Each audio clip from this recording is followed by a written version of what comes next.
bienvenue sur le podcast L'art de l'astrologie.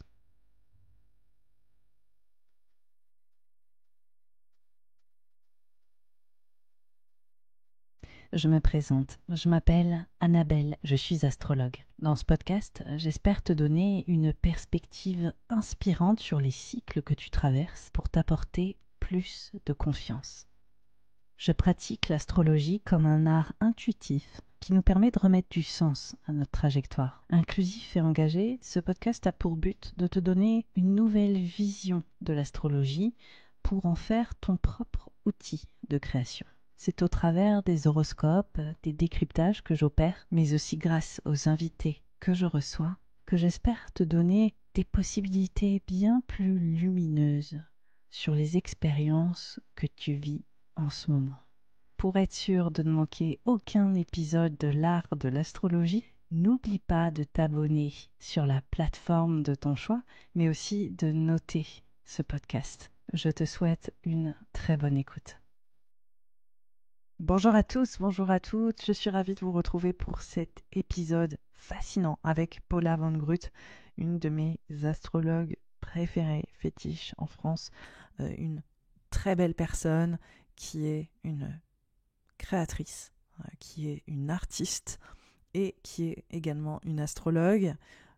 Là, dès le mois de novembre, elle sort l'oracle des constellations. Donc tout naturellement, je l'ai invitée sur ce podcast pour nous parler des constellations, des étoiles fixes, vous aider aussi à y voir plus clair en termes de différence entre constellations et signes du zodiaque et pourquoi ça peut créer parfois une confusion car les signes zodiacaux ne sont pas liés aux constellations zodiacales.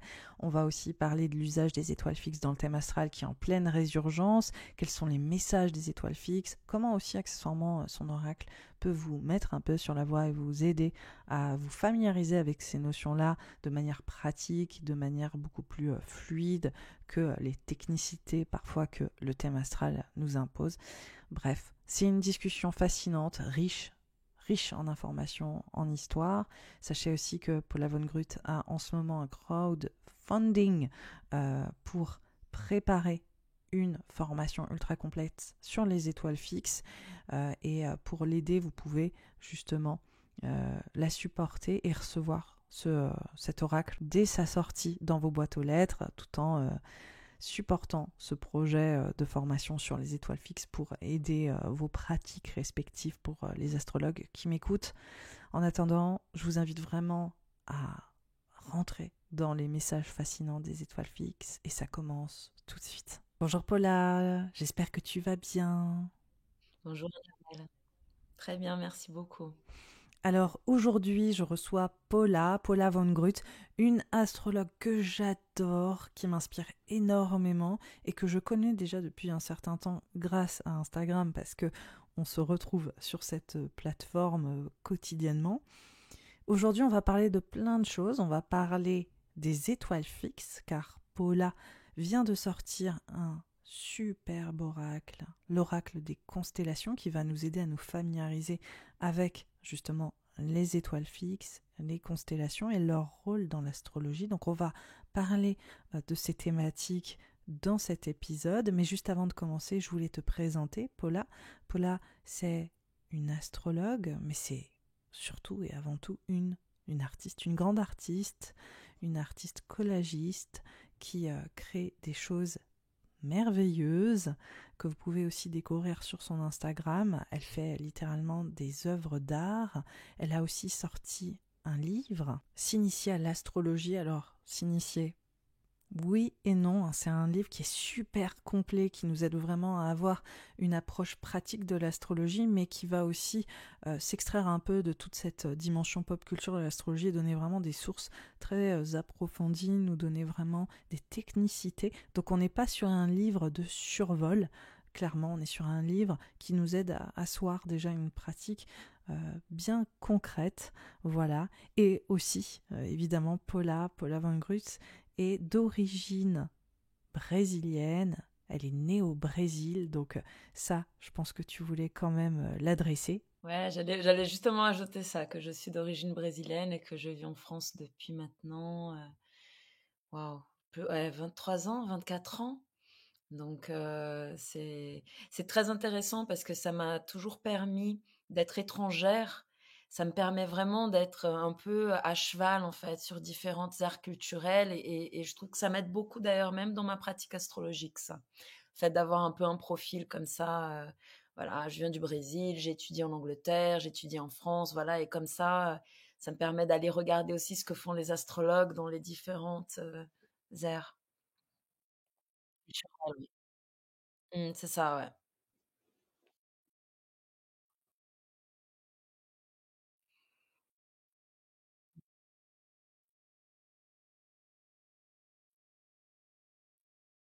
Ouais. Mmh.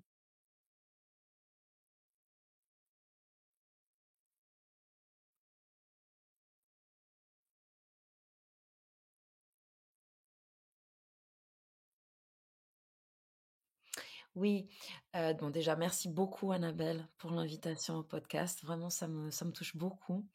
Hem et en effet, ben, en fait mon disons, je suis arrivée à l'astrologie d'une façon un peu, détournée. Hem, Quand j'étais en train de voilà, de faire mes études et tout ça, c'était inimaginable d'être astrologue. Moi, mon rêve, c'était d'être prof de philo. Ça, c'était mon rêve absolu, c'était d'enseigner la philosophie et tout ça. Et au long de mon parcours, en fait, donc je suis arrivée en France pour faire mes études, hem, j'ai compris très vite que je pouvais pas faire ce que je voulais et il fallait parce que j'étais boursière, donc il fallait vraiment suivre une sorte de route préétablie. Donc il fallait faire une école prépa, puis une grande école et en fait, en faisant ce parcours-là, je me suis dit: «Bon, je peux pas être prof de philo parce qu'en plus je suis pas française, je pourrais pas exercer en France parce que c'est tout un truc. Il faut être français pour ça, avoir la nationalité», chose que j'avais pas et je me suis dit: «Bon, je vais faire de la com». Donc je vais faire de la communication et ça a été super intéressant parce que j'ai pu faire de la communication web pendant très, très longtemps et d'ailleurs je fais toujours un petit peu. Donc j'ai vraiment cette disons cette casquette de communicante et en fait, c'était en communiquant pour les autres, que petit à petit, j'ai commencé à sentir qu'il y avait un truc qui tournait pas rond et non pas que le message des autres n'était pas intéressant, mais j'avais un peu l'impression d'être une sorte de mercure calciné, quoi. Tu vois? Genre, j'étais tout le temps en train de tourner autour du soleil des autres et je me disais: «Mais en fait, j'aimerais beaucoup moi aussi pouvoir transmettre quelque chose» et une des premières choses que j'ai commencé en fait à transmettre, c'était les images. C'est-à-dire que j'ai commencé à faire du collage digital un peu comme une sorte de d'espace où je pouvais m'exprimer, où je pouvais, donner une forme, aux visions parce que je marche beaucoup à vision. J'ai tout le temps des idées, des images qui me viennent et donc j'ai commencé à faire de voilà, du collage digital et au bout, je sais pas, c'était il y a 7 8 ans, je me suis dit: «J'aimerais bien pouvoir transmettre quelque chose qui ne se périme pas». Parce que quand tu viens de la com, tous les réseaux sociaux, tu dis: «Bon voilà, aujourd'hui c'est ça, demain c'est autre chose» et moi j'avais un peu, j'étais un peu fatiguée en fait de cet aspect très consumériste et très, éphémère en fait et c'était très drôle parce que je me disais: «Mais OK, donc tu veux transmettre quelque chose qui ne se périme pas, super, quoi?» Et là, je te jure, une voix qui dit: «Astrologie» et moi je dis: «Mais je suis absolument pas astrologue» et la voix qui dit: «Bah, deviens-le».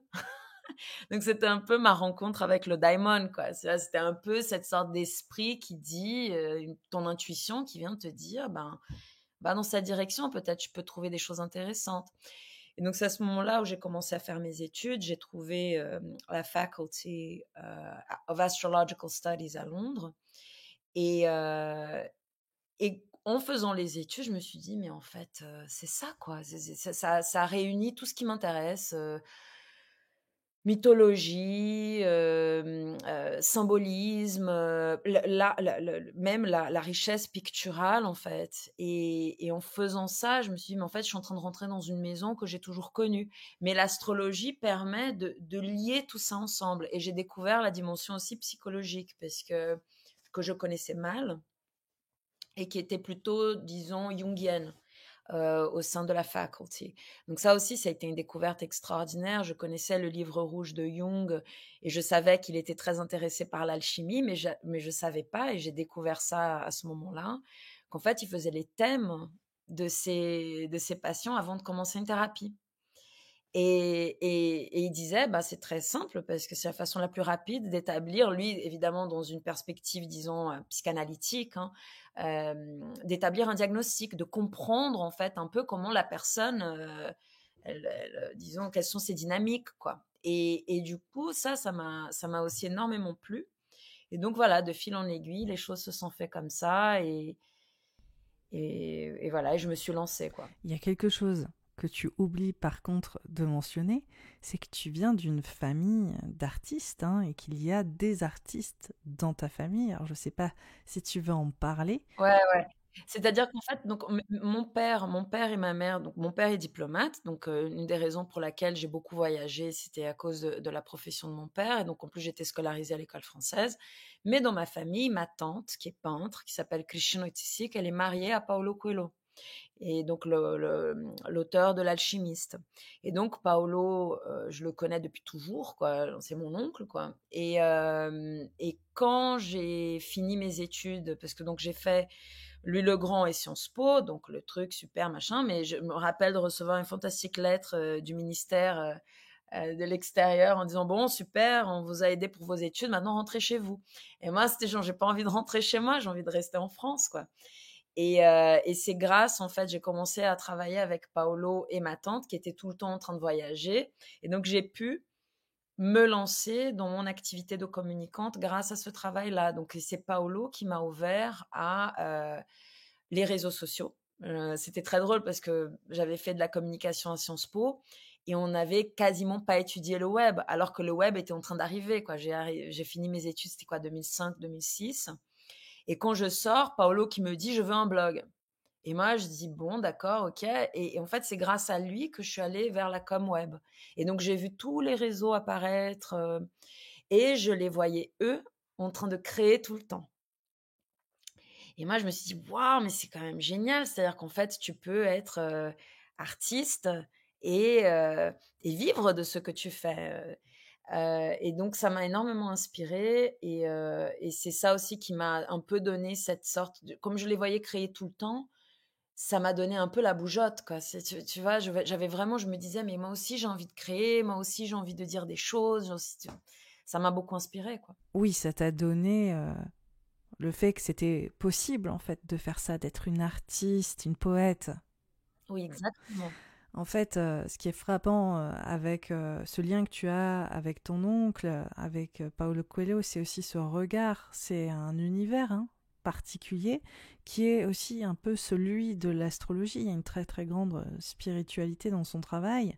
Et donc j'imagine que d'avoir un lien avec cet univers, ça laisse aussi possible l'astrologie d'exister dans cet univers. Ça laisse possible de faire rentrer cette poésie sur les corps célestes dans ton monde. Et globalement, ça ne m'étonne absolument pas que finalement tu te sois intéressé à l'astrologie et aussi que tu fasses le pont entre cet art millénaire et l'art tout court, parce que comme tu le sais, je défends vraiment ce lien.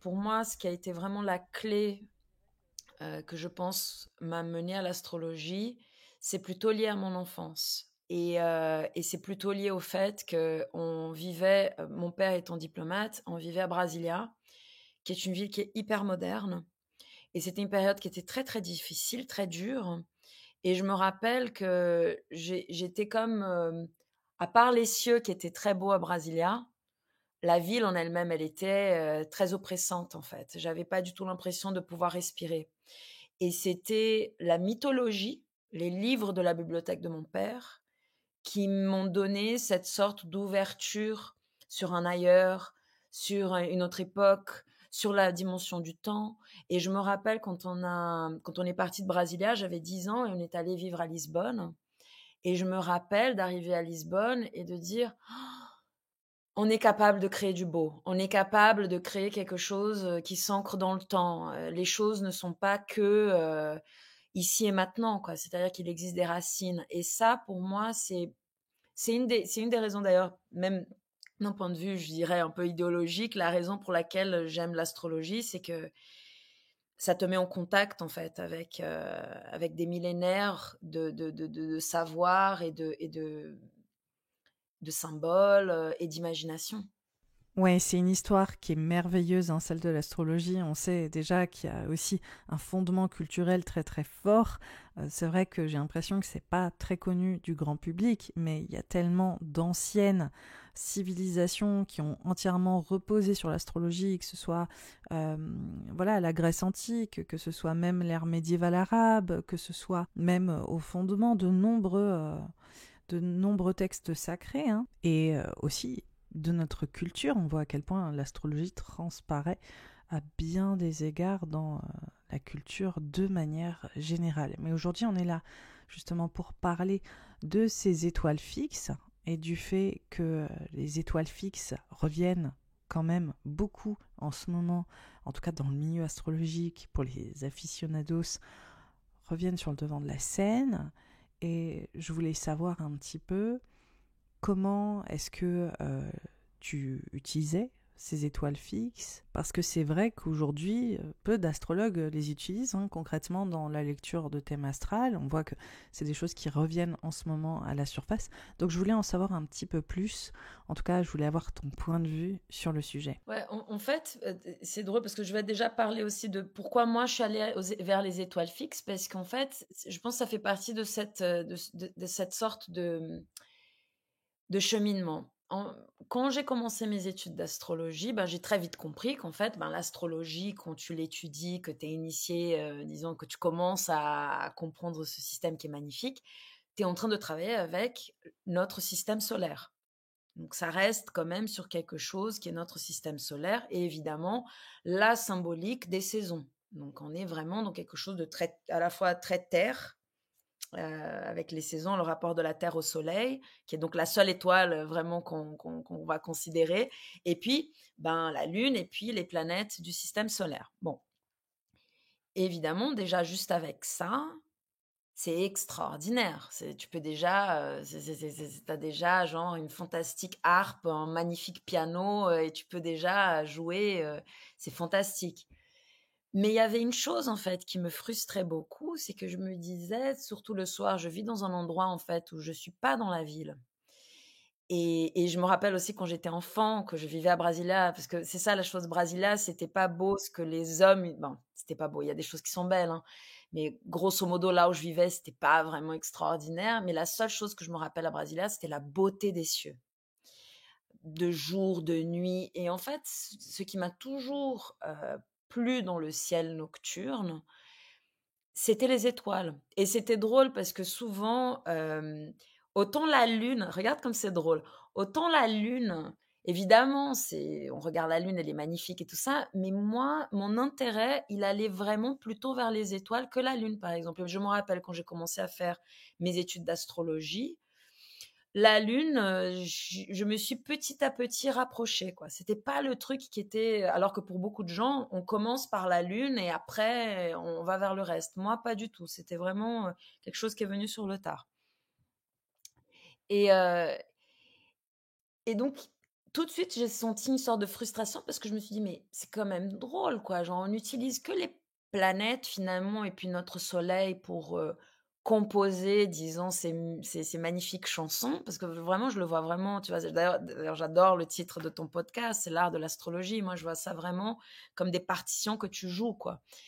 Et je me suis dit: «Mais il y a c'est pas possible que les étoiles ne fassent pas partie de ça». Ce qui m'interpellait, c'était qu'on n'utilise pas, en fait, les étoiles et les autres constellations dans cette gamme qu'on peut utiliser, quoi, tu vois? Donc évidemment, c'était plus moi par rapport à là où j'étais dans mes études, parce qu'évidemment que, les étoiles, elles existaient, dans la pratique astrologique, et quand on voit d'ailleurs, quand on remonte dans le temps, on se rend compte qu'elles, ben, elles sont là dès le début. Et d'ailleurs, c'est Austin Kopok qui dit une chose que j'ai trouvée super, je l'avais jamais vu sous ce prisme, mais il a dit ça et j'ai trouvé ça super. Il dit, qu'en fait jusqu'à ce que l'humanité ait compris le mouvement des planètes, qui est finalement assez erratique, parce qu'avec les rétrogradations, ce qu'on peut voir en fait du mouvement des planètes, comprendre que c'est une planète a mis très, très longtemps en fait à disons sédimenter dans la psyché, humaine. Par contre, les étoiles, non. Les étoiles, c'est, les 1res choses auxquelles, disons, on s'est branché parce que c'est très stable. On sur une vie, on voit pas qu'elles bougent. C'est pour ça d'ailleurs qu'on les appelle étoiles fixes. Évidemment, leur fixité, elle est apparente, elle est pas réelle parce qu'elles bougent et ça, c'est dû au mouvement de la Terre sur elle-même. Mais en tout cas, ce qui est intéressant ici, c'est que si tu remontes dans le temps, les 1res grandes constructions étaient orientées par rapport à des étoiles. Et donc et non pas par rapport à des planètes, parce qu'effectivement, essayer d'orienter quelque chose par rapport à une planète, c'est très compliqué. Parce que la planète, voilà quoi, elle vit sa vie quoi. Elle est en train voilà, de faire des tas de choses dans le ciel, alors que les étoiles non quoi. Elles te permettent d'avoir une sorte de repère fixe. Et et quand on pense à ça, on se dit: «Waouh!» quoi. C'est-à-dire que, hem les premiers temples, les 1res constructions de villes, les gens construisaient des villes qui étaient orientées.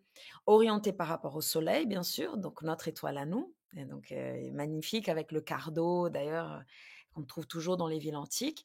Mais il y a aussi cette orientation, notamment de temples en Égypte. D'ailleurs, il y a pas mal de temples qui sont orientés par rapport à certaines étoiles et donc et c'est là, en fait, où ma curiosité a commencé à crépiter comme ça et puis tout d'un coup, paf, je tombe sur, le livre de Bernadette Brady qui s'appelle donc, Fixed Stars, The Brady's Book of Fixed Stars et là, ça a été, voilà, c'était finally, tu vois? Je trouve quelque chose qui me permet d'aller explorer ça. Quand on garde en tête l'idée que l'astrologie, ça fonctionne comme un art, les étoiles fixes, c'est un petit peu finalement des notes supplémentaires dans notre partition d'astrologue ou d'interprète de l'astrologie pour rajouter des niveaux d'interprétation supplémentaires. Ça vient vraiment enrichir notre lecture de la carte du ciel. Et on voit aussi qu'il y a une dimension qui est peut-être un peu plus technique, hein, parce que déjà, c'est vrai qu'on est pour la plupart des gens qui nous écoutent, déjà en train d'essayer d'assimiler les planètes fondamentales de notre système solaire, donc forcément aller plus loin sur les étoiles fixes, par exemple, les astres et l'ensemble aussi des constellations.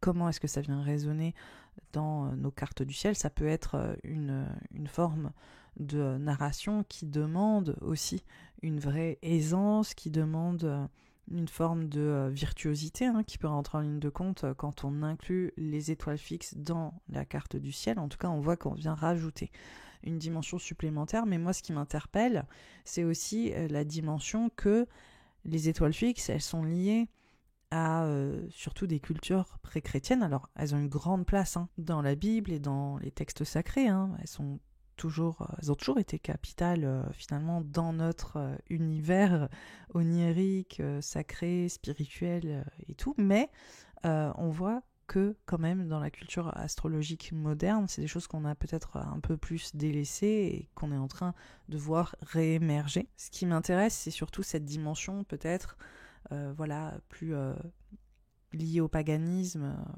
propre à ces étoiles fixes, aux religions pré-chrétiennes, et surtout à une vision du monde qui est un peu plus animiste, c'est-à-dire qu'il y a vraiment cette connexion avec quelque chose qui sort aussi de notre système. Donc on voit qu'on se connecte à encore quelque chose de beaucoup plus grand avec ces étoiles fixes. C'est-à-dire qu'en fait, il y a plusieurs choses. Et juste, je reviens sur ce que tu dis, cette question évidemment d'assimiler les savoirs. Hem, une chose qui est super importante et je suis totalement d'accord avec toi, c'est-à-dire qu'en fait, quand tu commences l'astrologie et quand tu as envie de te lancer, évidemment, il faut commencer par le b.a.-ba et ce b.a.-ba, on sait pertinemment que, on peut rester sur la lettre A toute une vie si on a envie, tu vois? Tout dépend de jusqu'où on veut aller, creuser un archétype, Pour moi, il y a beaucoup de ça Mais après, il y a aussi cette notion, tu vois, aussi de s'octroyer cette capacité d'aller là où ton imagination s'enflamme.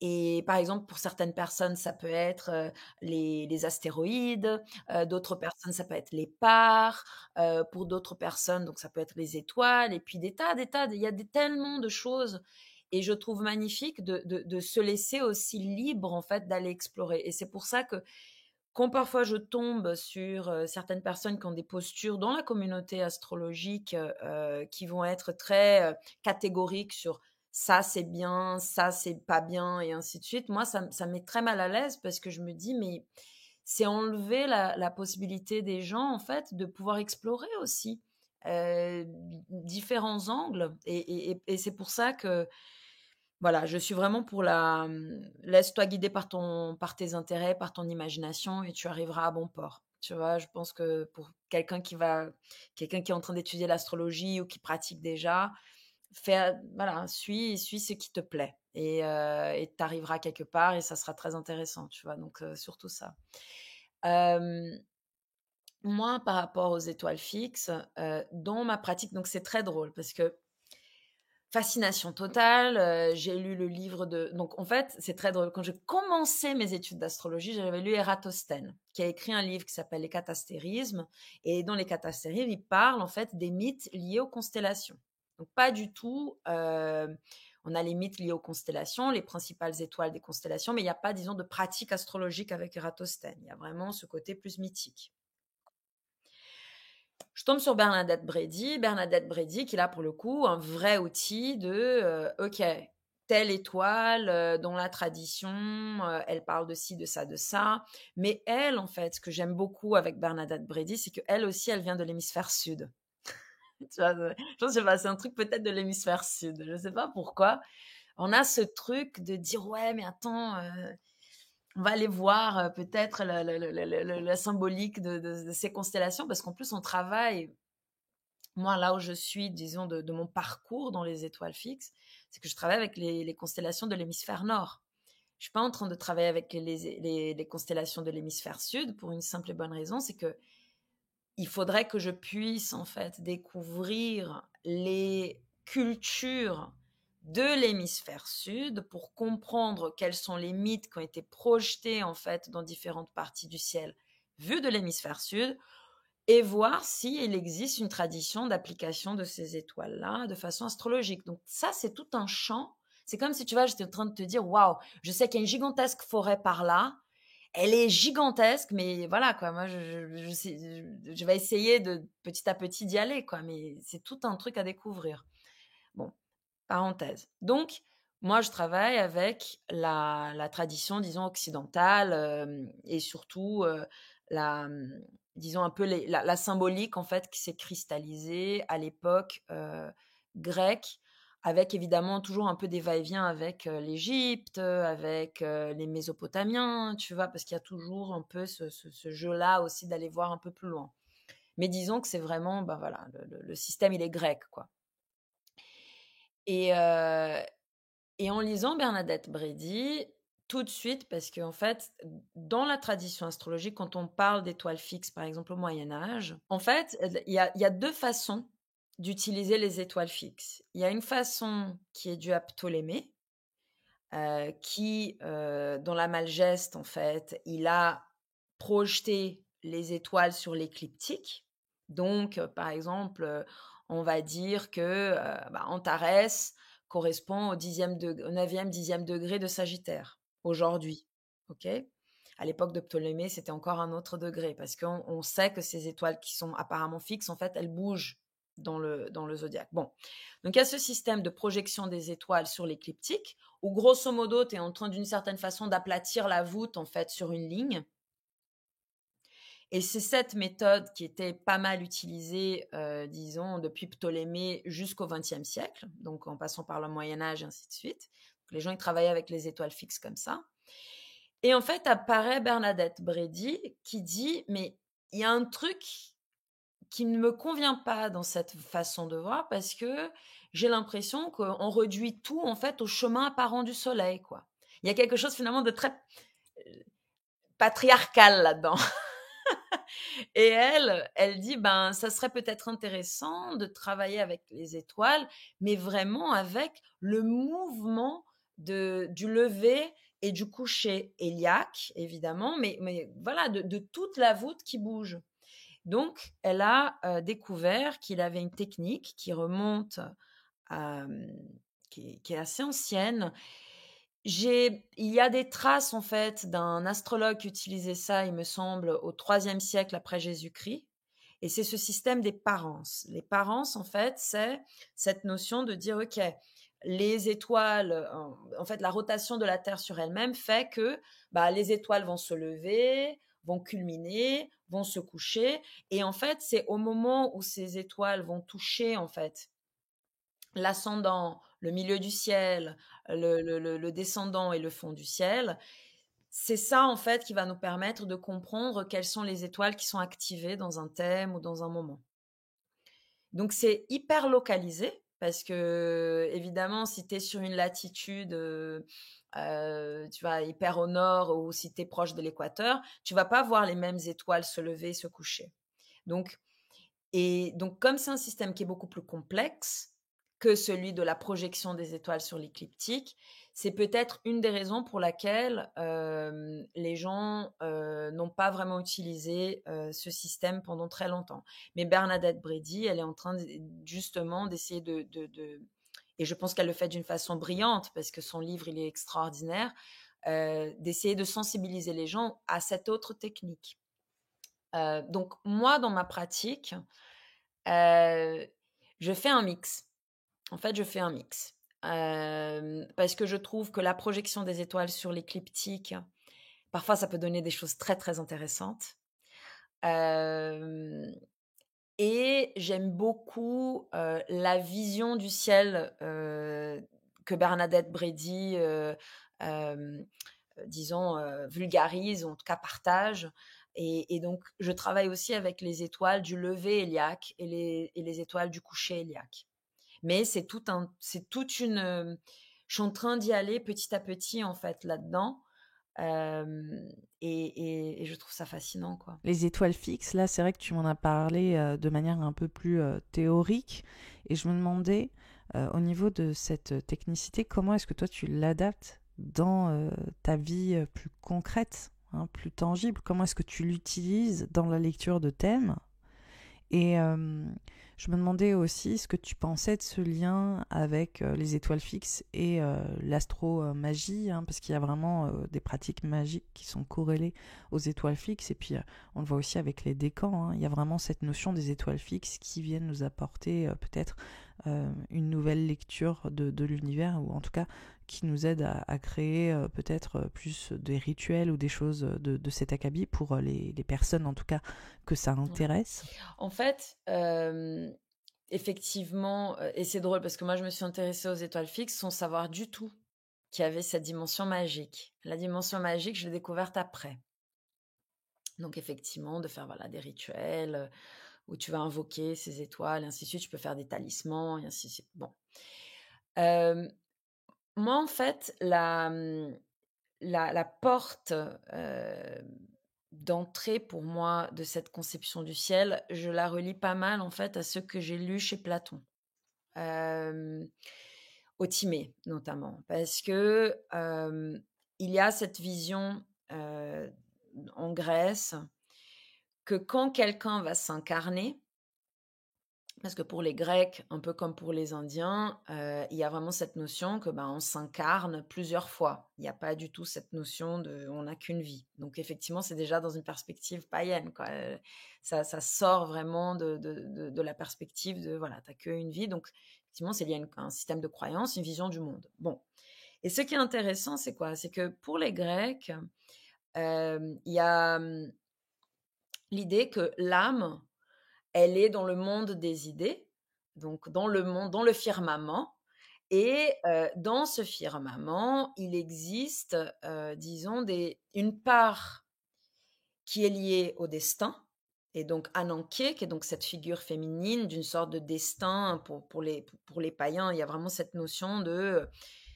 tu as un destin à remplir sur Terre, quoi. Donc c'est quelque chose de très très fort, quoi, qui pour notre sensibilité chrétienne et d'ailleurs une des raisons d'ailleurs pour laquelle je pense que l'astrologie parfois elle était vraiment mise de côté à l'époque chrétienne, c'est que c'était un peu cette idée, mais on s'affranchit du destin, on veut pas savoir de ça, on veut être tout est bon, on est racheté, on est libre, quoi. Donc en fait, si on revient sur cette vision plutôt antique, donc il y a cette notion que l'âme, donc elle est là dans ce firmament, et il y a quelque chose qui lui est donné qui est le destin qu'elle va vivre sur Terre. Mais, et c'est ça la beauté du truc, il y a quand même un moment où l'âme peut choisir quelque chose.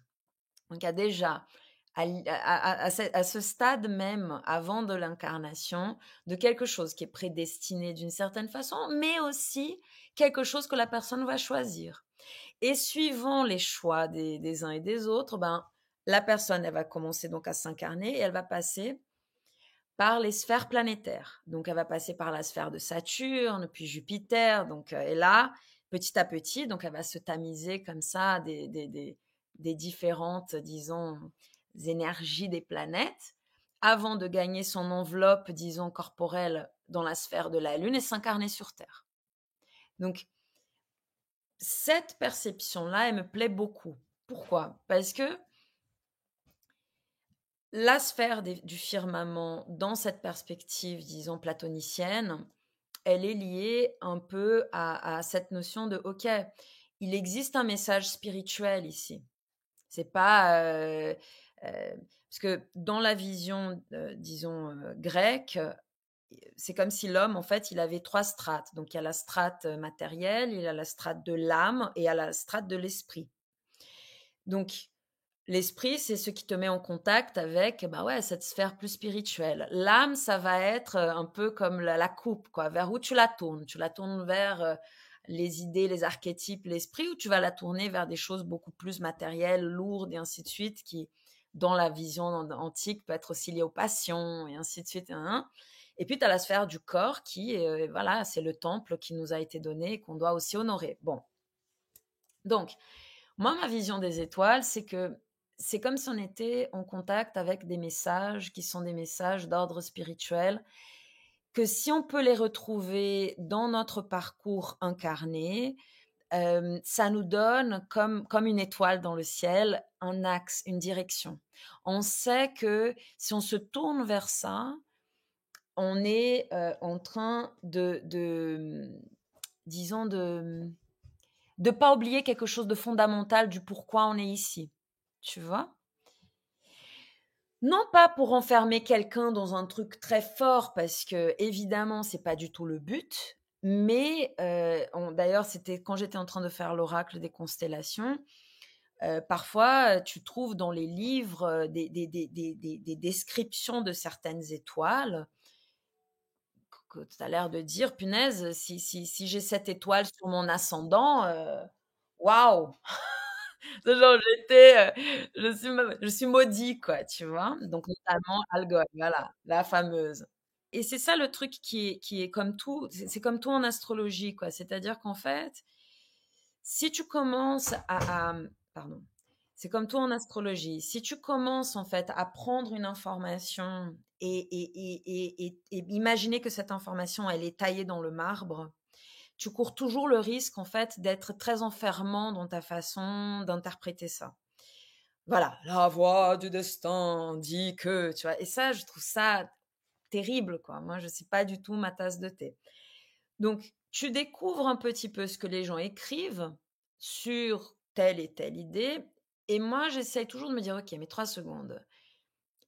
Il y a une information ici qui est de l'ordre de la sagesse. C'est pas que du mauvais non plus. Il faut arrêter, quoi. Genre, il faut comprendre quand même qu'il y a un truc ici qui permet à la personne de s'orienter. Et cette étoile existe. Et donc, et c'est Bernadette Brady, dans son livre, elle a une vision qui est très nuancée d'Algol.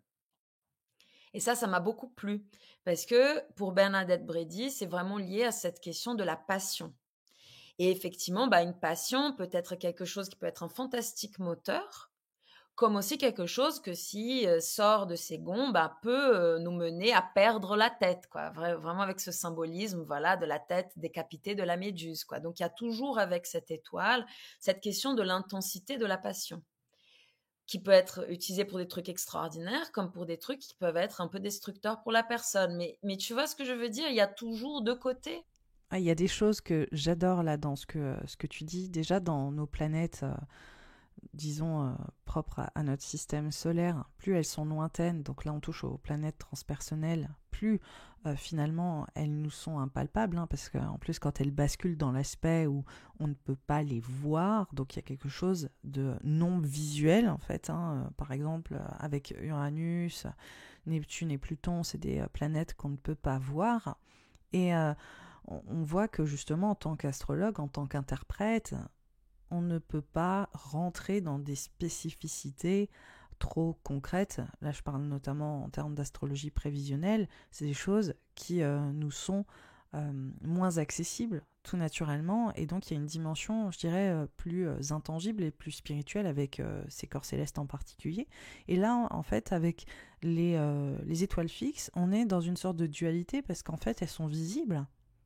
Elles sont visibles, mais en même temps, elles sont encore plus lointaines.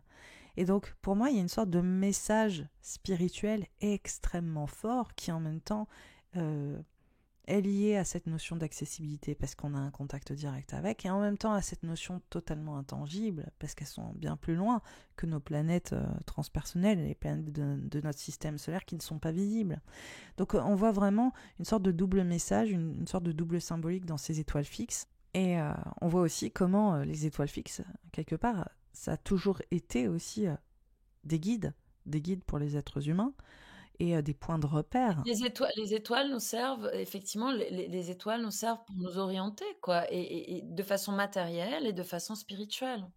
Ouais, et ce qui est intéressant en fait aussi, à mon sens, hein, pour les étoiles fixes, c'est qu'on doit sortir aussi de cette notion de littéralité dans laquelle on peut plus vite pencher quand on lit un thème astral et quand on lit nos planètes euh, propres à notre système solaire, on va avoir tendance à faire peut-être des interprétations un peu plus littérales. En tout cas, on le voit à quel point c'est frappant, même si, comme je le disais, les planètes transpersonnelles, elles sont déjà moins accessibles à notre conscience. Hein. On voit quand même qu'avec ces étoiles fixes, on est plus sur des mythes qui sont évocateurs, qui viennent nous inspirer, qui viennent raconter certaines choses, sans forcément rentrer peut-être dans une littéralité à prendre trop au premier degré. Et ces étoiles, d'ailleurs, elles se manifestent dans notre thème grâce aux planètes. C'est-à-dire que c'est ça qui est intéressant. C'est-à-dire qu'en fait, donc les étoiles, c'est comme si quelque part, une autre image qui est très belle en fait pour les étoiles, parce que si tu imagines, voilà, t'es dans le firmament, ok, donc on imagine, ok, on est sur Terre, on est dans le système géocentrique, la Terre est au centre, puis après tu as la Lune, tu as toutes les sphères planétaires, puis paf, tu arrives à la huitième sphère, c'est la sphère des étoiles fixes, le firmament, et après tu as l'Empyrée qui est une sorte d'enveloppe embrasée de feu. Ok. Si les étoiles sont un message, en fait, qui appartient à la sphère spirituelle avant ton incarnation, ce qui est intéressant à tenir en tête, c'est que c'est des messages. Et l'étymologie du mot message, c'est aussi ange. Et là, ça touche la Kabbale, ça. C'est-à-dire qu'on est face à des messagers. Donc, il faut imaginer que quelque part, et ça me fait beaucoup penser à Dante, imaginez une sorte d'ordre, d'anges qui sont en train de chanter tous les soirs des tas de choses dans le ciel. Mais évidemment, on n'écoute pas, on ne peut pas les entendre s'il n'y a pas un médiateur. Et ce médiateur, c'est les planètes de notre thème à nous qui vont être dans la vision, disons, ptolémaïque, hein, c'est-à-dire qu'on va être en train de projeter ces étoiles sur l'écliptique, donc le zodiaque. Et voilà, j'ai mon Mars qui est conjoint à Algol, tu vois. Donc là, on est en train d'utiliser le système de Ptolémée.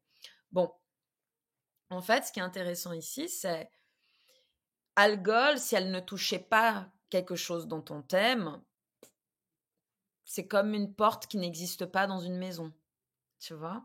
Mais le truc, c'est que là, la porte, c'est Mars, et quand tu l'ouvres cette porte, bah, t'as Algol qui te regarde, tu vois. C'est un peu cette notion-là. Donc en fait, dans nos thèmes, Certaines étoiles vont être beaucoup plus, disons, présentes, vont être activées par soit l'ascendant, soit le milieu du ciel, soit les planètes de notre thème, soit dans la technique de Bernadette Brady par rapport au moment du lever, du coucher héliaque et quand elle touche les angles. Donc, ce genre de choses, quoi. Donc, c'est intéressant aussi de dire que, tu vois, même nos planètes les plus terre à terre, notre Mercure, notre Lune et ainsi de suite, ben, ils peuvent être en contact avec ces étoiles. Et c'est comme ça, d'ailleurs, qu'on utilise les étoiles dans la lecture d'un thème. On va voir quelles sont les planètes ou les angles qui sont en train de les activer. Avec des orbes, mais par contre, des orbes qui sont très, très, très étroites, hein, vraiment 1 degré. Pour moi, une étoile fixe, je donne maximum 1 degré et demi à tout casser Ah oui. pour dire, OK, ça c'est activé en termes ouais, Ce qui est ouais. intéressant aussi, c'est qu'il y a cette connexion aux angles, donc d'avoir une étoile fixe en conjonction, comme tu disais, très très étroite aux angles. Et après, comme tu prenais l'exemple d'Algol, Mmh. on voit aussi que c'est une étoile qui va être, par exemple, je crois que c'est dans les derniers degrés du taureau à l'heure actuelle, hein, on est sur 29 degrés, 28 degrés, et on va, par exemple, parler de Sirius, hein, une des étoiles les plus importantes, l'étoile la plus brillante. On voit que Sirius, qui est au 14e degré, si je ne me trompe pas, dans le signe du cancer, toutes les personnes qui sont nées voilà, dans les derniers degrés du taureau ou voilà, dans le 14e degré ou 13e degré, 15e degré du cancer, vont avoir cette conjonction, par exemple, avec Algol ou avec aussi Sirius. Donc on voit que c'est plus une histoire de degrés en réalité et que au final vous êtes probablement beaucoup à nous écouter à être concernés par ces conjonctions avec les étoiles fixes. Et juste pour compléter sur ça, il faut savoir que donc les étoiles fixes, elles bougent d'1 degré tous les 72 ans. Et d'ailleurs, la raison pour laquelle, Ptolémée, il a projeté les étoiles sur l'écliptique, c'était pas du tout dans un but astrologique, mais dans un but astronomique. Parce qu'en fait, il voulait calculer la précession des équinoxes. Donc c'était vraiment, il avait, je pense qu'il a eu accès donc à des écrits qui décrivaient la position de certaines étoiles. Il a pris du coup les étoiles au moment où il était en vie, donc au 1er siècle après Jésus-Christ, donc, et il a reporté ça sur l'écliptique. Et il a dit, voilà, cette étoile, il y a, je ne sais pas, dans ce manuscrit qui a été écrit il y a 3-4 siècles, elle était dans tel degré, maintenant elle est dans tel degré. Donc du coup, il a pu calculer, disons de façon précise, la précision des équinoxes. Après, ça a été utilisé dans la tradition plus astrologique pour des questions interprétatives. Voilà. Donc c'est juste pour que les gens sachent, parce qu'on dit étoile fixe, et donc dites-vous que là, par exemple, donc Sirius, il est au 14e degré de cancer en 2023. Dans 72 ans, il sera au 15e degré de cancer. Et puis, dans 72 fois 2, 144 ans, Ah oui, il va être au 16e degré de d'accord, cancer. d'accord. Vous voyez?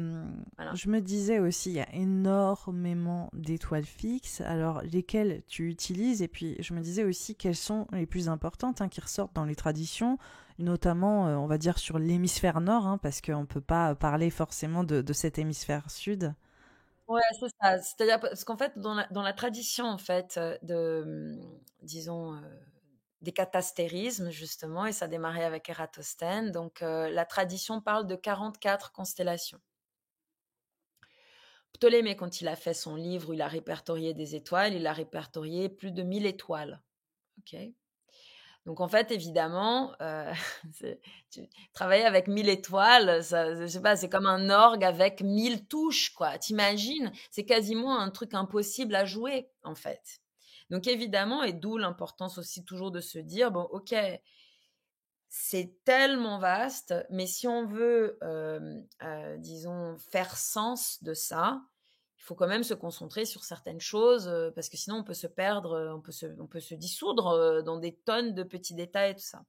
Donc souvent, en fait, les étoiles les plus marquantes sont les étoiles les plus brillantes du ciel. Tout simple. plus une étoile, elle est brillante, plus dans la tradition d'interprétation des étoiles fixes, elle est importante. Donc évidemment, Sirius, c'est l'étoile la plus brillante du ciel, qui en plus, dans la tradition égyptienne, était hyper méga importante parce qu'elle coïncidait avec la crue du Nil. Donc voilà, donc tout ça qui est là.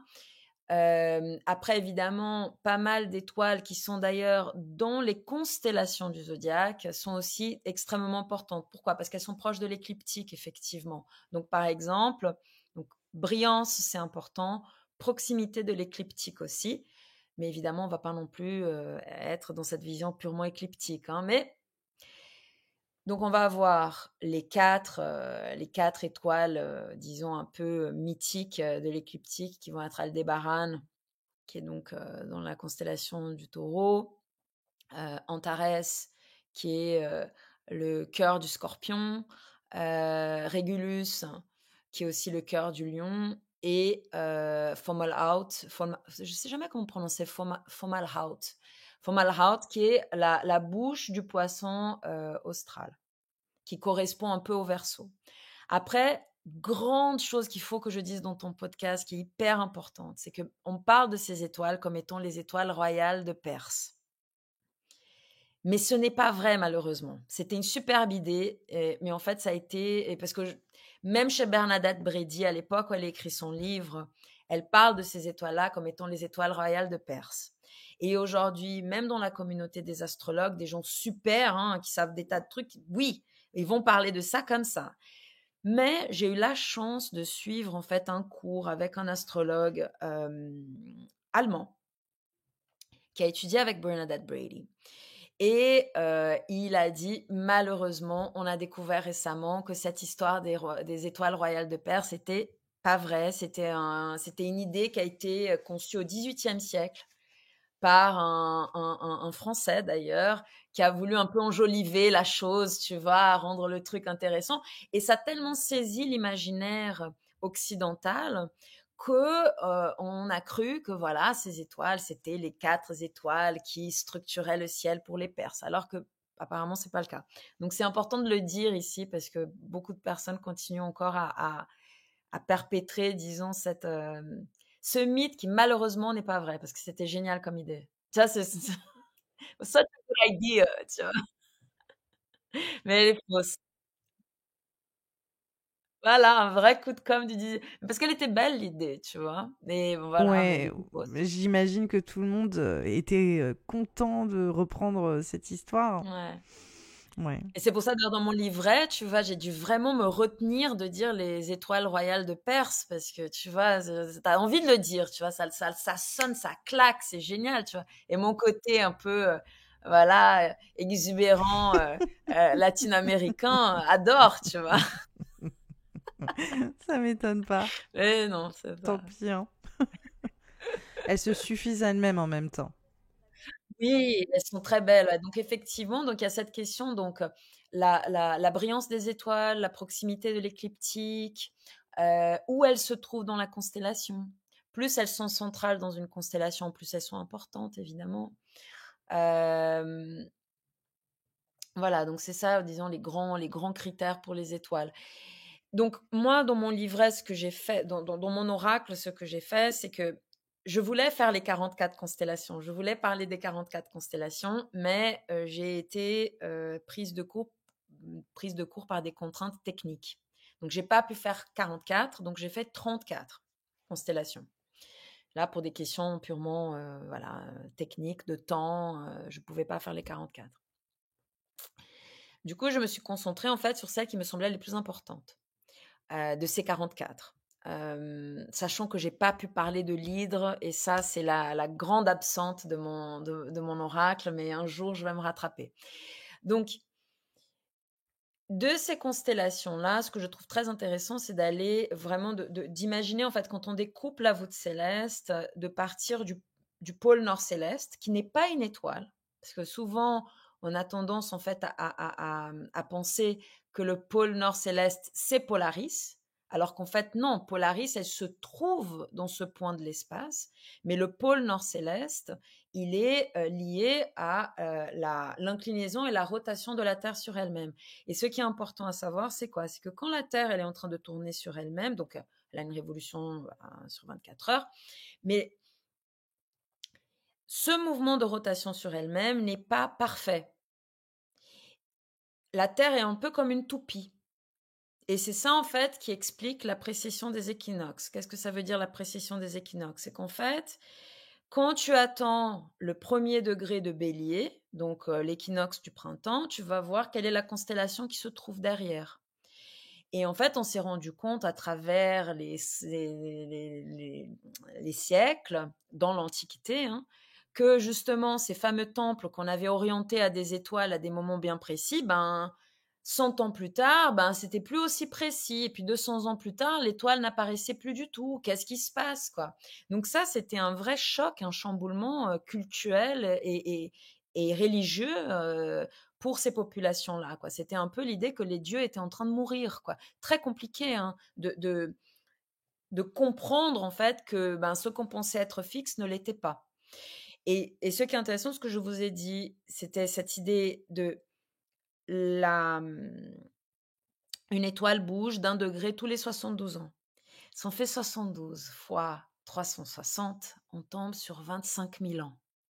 Donc en fait, les 25 000 ans, c'est cette fameuse grande année qu'on retrouve d'ailleurs aussi chez Platon, qui vient parler des ères. Et donc, pour le coup, c'est un peu l'équivalent, disons, des yugas, en fait, des Indiens, quoi. Donc, il y a vraiment cette notion des grandes ères, en fait, de civilisation. Et là, 25 000 ans, c'est un gros morceau. C'est pour que la Terre revienne exactement, elle pointe exactement vers le même endroit du ciel. Bon, dans l'oracle, je parle donc de 34 constellations et je pars, en fait, du pôle nord céleste. Donc, les étoiles qui sont circumpolaires. Donc, je respecte d'ailleurs aussi, dans le livret, je respecte le découpage antique du ciel. C'est-à-dire, on va parler déjà des étoiles qui sont entre le pôle nord céleste et le cercle arctique. Après, les constellations qui se trouvent entre le cercle arctique et le tropique du Cancer. Puis après, du tropique du Cancer jusqu'à l'équateur. Il y a le zodiaque, évidemment, qui est un peu une bande à part parce qu'il il se cale en fait à la fois entre l'hémisphère sud et l'hémisphère nord, entre les deux tropiques de Cancer et du Capricorne. Donc là, petit rappel que je me permets de faire, c'est que les signes du zodiaque ne sont pas les constellations, n'équivaut pas aux constellations. Les symboliques, certes, se corrèlent aux signes du zodiaque liés aux constellations, donc il y a vraiment ce lien entre les symboliques que les deux partagent. Il y a toujours ce doute lié aux précessions des équinoxes qui ferait que, évidemment, les constellations se déplacent et donc, par conséquent, que le zodiaque n'est plus valable. En réalité, ça n'a rien à voir parce que le zodiaque, c'est une sorte de bande symbolique qui découpe le ciel de manière archétypale, qui nous permet de le cartographier, mais qui n'est pas calqué sur les constellations, même si, évidemment, les constellations sont le fruit de symboliques et d'archétypes qu'on retrouve d'ailleurs en dehors des constellations qu'on retrouve dans toutes nos cultures occidentales, asiatiques, etc. Et c'est d'ailleurs pour ça qu'elles ont été nommées ainsi. Donc le zodiaque, c'est aussi le fruit de ces symbolismes qui s'extraient des constellations. Exactement, c'est-à-dire qu'en fait, il ne faut pas confondre signes du zodiaque des constellations du zodiaque. Parce qu'il existe, les constellations du zodiaque existent. Et d'ailleurs, dans les constellations du zodiaque, il existe une 13e constellation. Et cette fameuse 13e constellation, c'est le Serpentaire. Mais d'ailleurs, dans le découpage antique, on ne met pas le Serpentaire avec le zodiaque. On le laisse entre les constellations, disons, du tropique du Cancer et l'équateur céleste. On la met à part. Mais c'est vrai que quand on regarde le chemin apparent du Soleil, donc l'écliptique, elle traverse les pieds du Serpentaire. C'est vrai, elle touche. Hein. Et le truc, c'est cette distinction, elle a émergé justement à l'époque de Ptolémée. Parce que Ptolémée, en fait, en essayant de trouver ce système qui disait, OK, On a compris en fait que les étoiles dérivent, donc la précession des équinoxes, on a compris que ceux qui étaient fixes ne l'étaient pas. Il va falloir qu'on puisse se repérer dans le temps et dans l'espace d'une façon, et ça c'est un peu l'obsession de la pensée antique, de façon constante, harmonique et parfaite. Du coup, il a eu l'idée du siècle qui un peu correspond tu vois, un peu à Christophe Colomb qui arrive à mettre un œuf debout, quoi. Tu vois, juste en cassant un peu la coquille vers le bas, tu sais, c'est un peu la même chose, quoi. Ptolémée, il a pigé un truc extraordinaire. Il dit, tiens, ce qu'on va faire, c'est, on ne va, on va calquer, en fait, on va décrocher le zodiaque du ciel. Le zodiaque va devenir purement un calcul, un point, une façon de percevoir l'espace qui est basée sur quoi? Le rapport de la Terre au Soleil. Et ça bouge pas. Les équinoxes ne bougent pas, les solstices ne bougent pas, et à chaque fois qu'il y aura l'équinoxe du printemps, donc le 0 degré de Bélier sera toujours là, et ça, c'est la base, disons, du zodiaque utilisé en astrologie tropicale.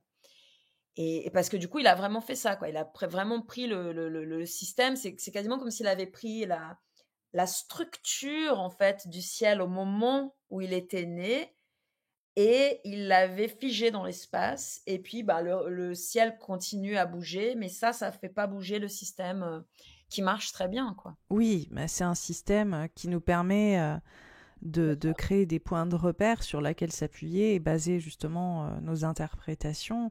Mais il y en a d'autres, hein. Et puis il y a le système aussi sidéral, hein. Il y en a plusieurs, il y en a plein. Et en fait, ce qui est intéressant, c'est qu'ils ne se contredisent jamais, en fait. Ils nous permettent juste de prendre encore un angle, en fait, de vue en plus, qui viendra enrichir pour nous notre interprétation, mais qui ne sera jamais en opposition avec les autres systèmes. Et c'est ça qui est incroyable et que j'adore avec l'astrologie, c'est que justement, on peut encore ajouter un autre niveau de compréhension, on peut encore chercher des informations en utilisant des systèmes différents, des visions différentes et des cultures différentes qui vont nous aider à agrandir notre champ de perspective. Ouais, et aussi, il y a cette question aussi, je dirais, du fait aussi que dans l'astrologie, si on reste sur cette perception, tu vois, d'un art divinatoire, qui est très belle en fait, parce que ça me fait penser au livre de Jeffrey Cornelius, où il parle de l'astrologie comme un art divinatoire. Ce qui est beau dans n'importe quel système symbolique et de divination, parce que c'est quoi un système de divination, sinon essayer en fait d'extraire du sens de ce qui t'entoure.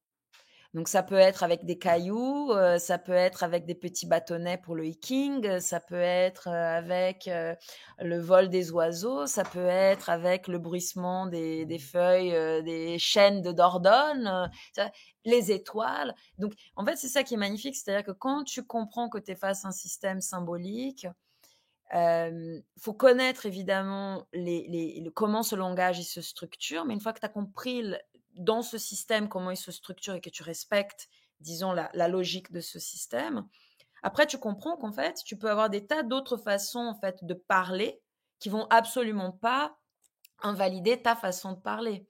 Et c'est un peu comme un écosystème de langage en fait. Ouais, c'est complètement ça. En fait, c'est comme si toi qui parles portugais et moi qui parle français, ça voudrait dire que si je te comprends pas, ça n'a pas de sens ce que tu dis, c'est pas vrai. Et tu vois le truc, et tu vois ce que les gens reprochent beaucoup à l'astrologie en disant l'astrologie n'est pas vraie. Personne dit que le japonais n'est pas vrai. Personne dit que l'anglais n'est pas vrai. Parce que les gens n'ont pas compris qu'on est face à une langue. Donc en fait, une langue, se poser la question de savoir si une langue est vraie ou pas vraie n'a aucun sens en fait. Parce qu'il faut rentrer dans la langue, la parler, la vivre pour comprendre qu'elle crée un univers et que ça a du sens. Donc voilà, petite parenthèse. Il y a quelque chose que je répète souvent et qui me tient vraiment à cœur, c'est que en fait, l'astrologie, c'est un système de langage, c'est un langage symbolique qui date de plusieurs millénaires et qui est finalement l'une des seules langues les plus anciennes, en tout cas aussi anciennes, parlées de manière collective aujourd'hui. Je veux dire, le grec ancien, le latin, finalement les langues qui étaient couramment parlées à l'époque où l'astrologie a été créée, C'est des langues qui, aujourd'hui, ne sont plus parlées par l'ensemble des gens dans leur quotidien. Alors que l'astrologie, oui, l'astrologie, tout le monde baragouine au moins deux, trois notions au final et a deux, trois informations lisibles liées aux archétypes zodiacaux, liées aux archétypes planétaires, etc.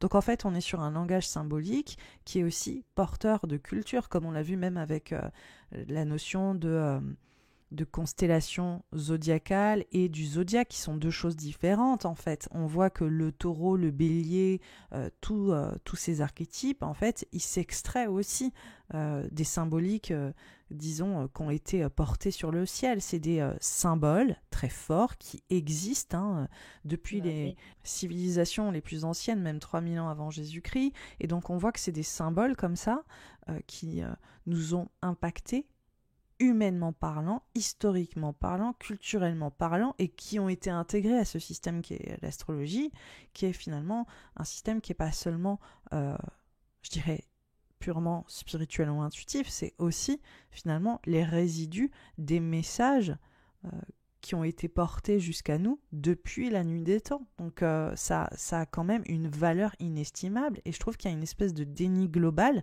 sur même l'importance historique de l'astrologie. Et comment est-ce que ça nous aide à recréer du lien, que ce soit avec les anciens, avec notre monde, notre environnement, et comment est-ce qu'on est capable de voir que c'est un message qui nous est transmis, l'astrologie. Ce qui me peine parfois beaucoup, c'est le côté où parfois les gens vont imaginer que l'astrologie, c'est, quelque chose de très, consommable, tu vois? Et évidemment qu'il existe un aspect consommable à l'astrologie, d'ailleurs c'est la force, quoi. C'est-à-dire qu'en fait n'importe comme tu dis, n'importe qui peut baragouiner, tu vois? Et c'est très bien, tu vois? C'est cool qu'il y ait ce côté parfois un peu, pop chewing-gum, il y a pas de problème. Mais tu ne peux pas nier que l'astrologie, elle est, comme tu dis, le langage le plus ancien qu'on parle, toujours.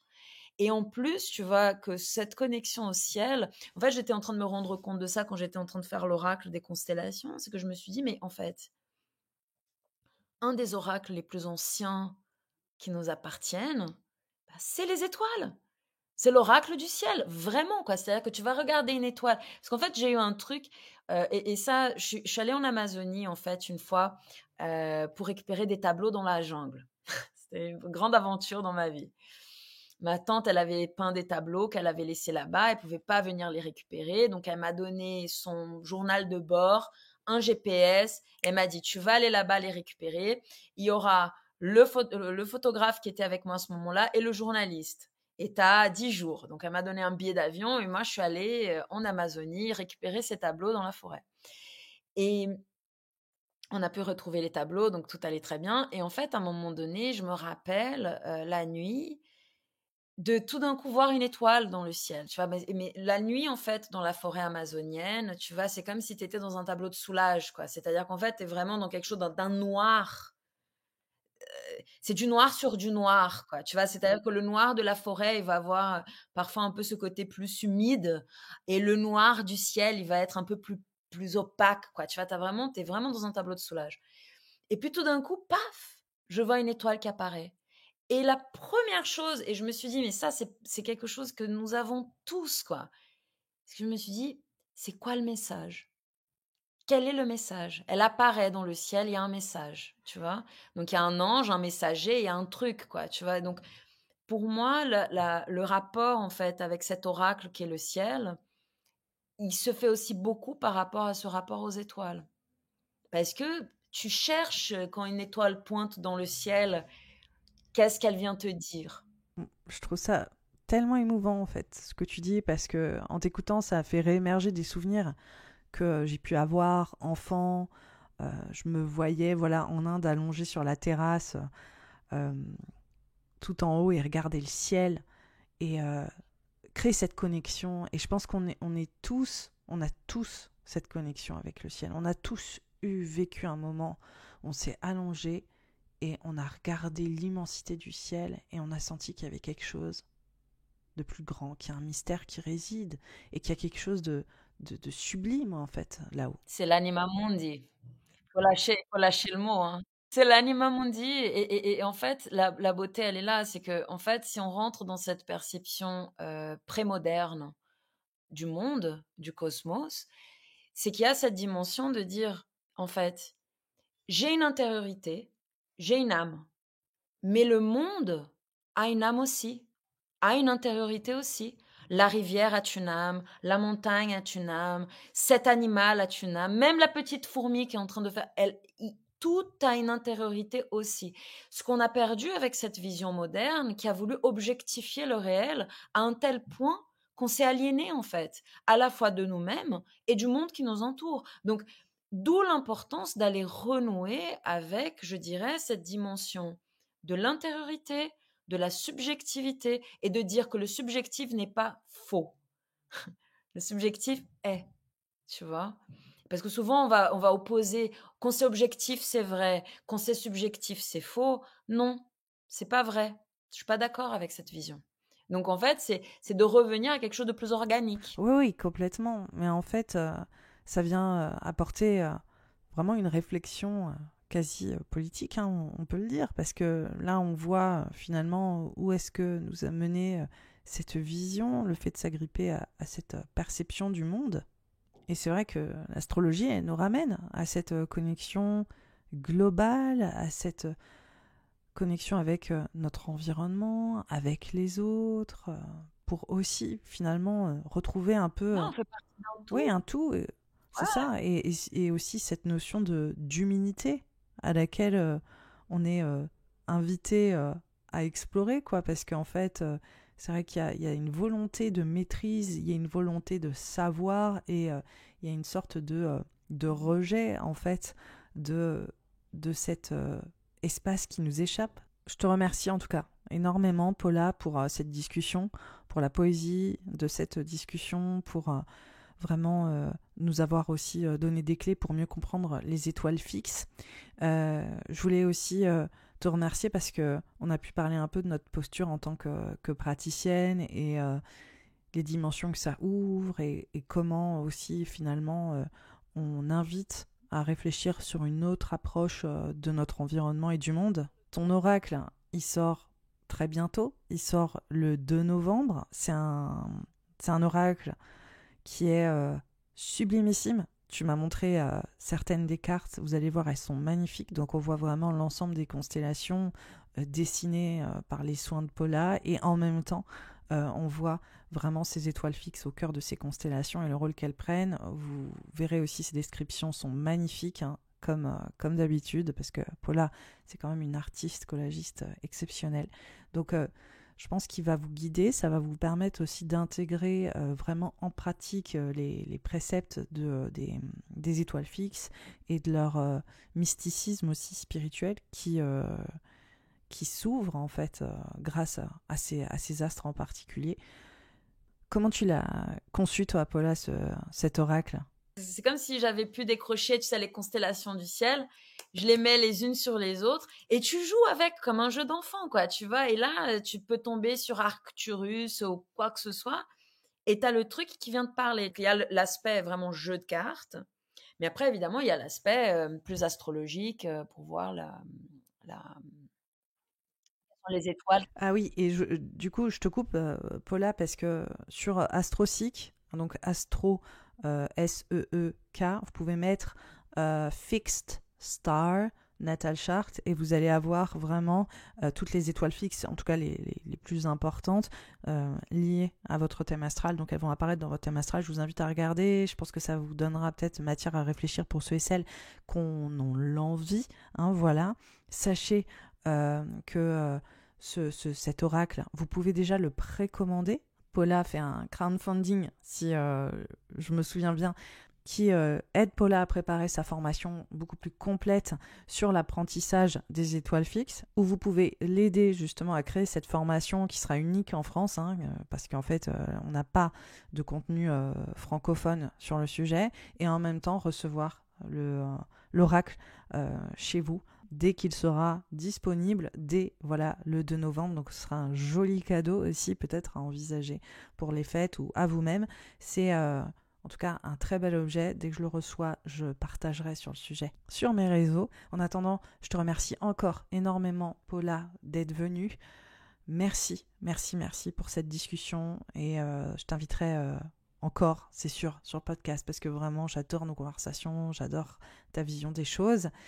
Je te souhaite une très belle journée et je te dis à bientôt. Beaucoup Annabelle d'avoir, je suis vraiment très, très émue aussi et très contente d'avoir pu échanger avec toi sur tout ça. C'est précieux ces moments-là. Merci beaucoup.